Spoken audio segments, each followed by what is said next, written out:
গুলির বদলে গুলি, বিজিবির গর্জে ওঠা রাইফেল, এই একটি বাক্যই এখন দুই দেশের সীমান্ত কূটনীতির নতুন পরিচয় হয়ে দাঁড়িয়েছে।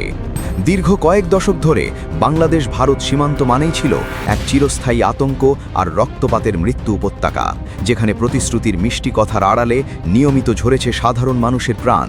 তবে গত 18ই মে সিলেটের গোয়াইনঘাট উপজেলার সোনারহাট সীমান্তে ঘটে যাওয়া ঘটনাটি যেন স্পষ্ট করে দিয়েছে সেই পুরনো বাস্তবতা এখন বদলাতে শুরু করেছে। একজন অভিজ্ঞ সংবাদকর্মীর চোখ দিয়ে দেখলে বোঝা যায়, সীমান্ত উত্তেজনা মানেই আগে ছিল শুধু পতাকা বৈঠক আর কড়া প্রতিবাদ লিপি।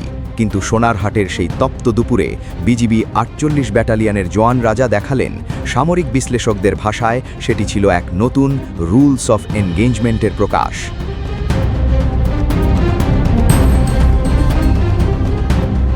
ঘটনার সূত্রপাত হয় হঠাৎ করেই।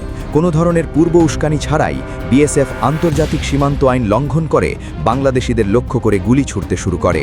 হয়তো তারা ভেবেছিল আগের মতো এবারও কোনো কঠোর জবাব আসবে না, কিন্তু সেদিন সোনারহাট সীমান্তে দায়িত্বে থাকা বিজিবির সদস্যরা এক মুহূর্তেও দেরি করেননি। নিজেদের জীবন বাজি রেখে তারা দ্রুত পজিশন নেন, আর মুহূর্তেই গর্জে ওঠে বিজিবির অস্ত্র। শুরু হয় তাৎক্ষণিক ও তীব্র পাল্টা ফায়ার। এখানেই ঘটনার সবচেয়ে বড় মোচড়। দুই দেশের সীমান্তরক্ষী বাহিনীর মধ্যে এমন হাই ভোল্টেজ গোলাগুলির ঘটনা ঘটলেও বিজিবির পেশাদারি ও কৌশলী প্রতিরোধের কারণে কোনো প্রাণহানি ঘটেনি। এতে পরিষ্কার হয়ে যায়, বিজিবির লক্ষ্য শুধু পাল্টা আঘাত করা নয়, বরং দেশের সার্বভৌমত্বের ওপর আসা যে কোনো আক্রমণকে ইস্পাত কঠিন দৃঢ়তায় প্রতিহত করা।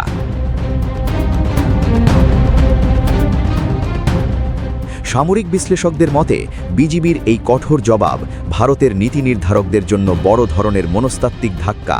দীর্ঘদিন ধরে বিএসএফ যে মনস্তাত্ত্বিক আধিপত্য বজায় রাখার চেষ্টা করছিল, বিজিবির এই অবস্থান সেই অহংকারের দেয়ালে বড় ফাটল ধরিয়েছে। নয়াদিল্লি এখন খুব ভালো করেই বুঝতে পারছে, বাংলাদেশের সীমান্তরক্ষীরা আর কেবল রক্ষণাত্মক অবস্থানে নেই। তবে প্রশ্ন উঠছে, এই সীমান্ত উত্তেজনার পেছনে কি শুধু স্থানীয় বিরোধ কাজ করছে, নাকি এর পেছনে রয়েছে আরও গভীর কোনো ভূ রাজনৈতিক সমীকরণ? ইতিহাস ও বর্তমান প্রেক্ষাপট বলছে, ভারতের অভ্যন্তরীণ রাজনীতিতে অস্থিরতা তৈরি হলে, কিংবা বিশেষ করে পশ্চিমবঙ্গের রাজনীতিতে মেরুকরণ বাড়লে সীমান্তকে উত্তপ্ত করার প্রবণতা দেখা যায়। ভারতের কট্টরপন্থী নেতাদের সীমান্ত নীতি নিয়ে উত্তপ্ত বক্তব্য ও বিএসএফের এই উস্কানি, এসব তবে কোনো বৃহত্তর পরিকল্পনার অংশ? কূটনৈতিক মহলে এখন এ নিয়েই চলছে সবচেয়ে বেশি আলোচনা। অন্যদিকে শুধু সীমান্ত নয়, বাংলাদেশের সামরিক সক্ষমতাও এখন নতুন উচ্চতায় পৌঁছচ্ছে।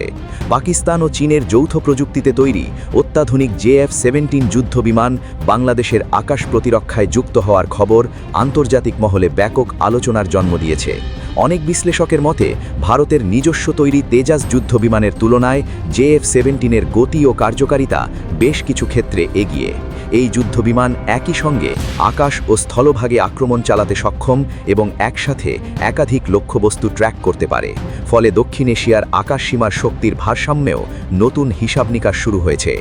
একদিকে সীমান্তে বিজিবির দৃঢ় অবস্থান, অন্যদিকে আধুনিক যুদ্ধবিমানের সংযোজন। সব মিলিয়ে বাংলাদেশ এখন জাতীয় নিরাপত্তার প্রশ্নে এক আপোষহীন অবস্থানে দাঁড়িয়ে আছে।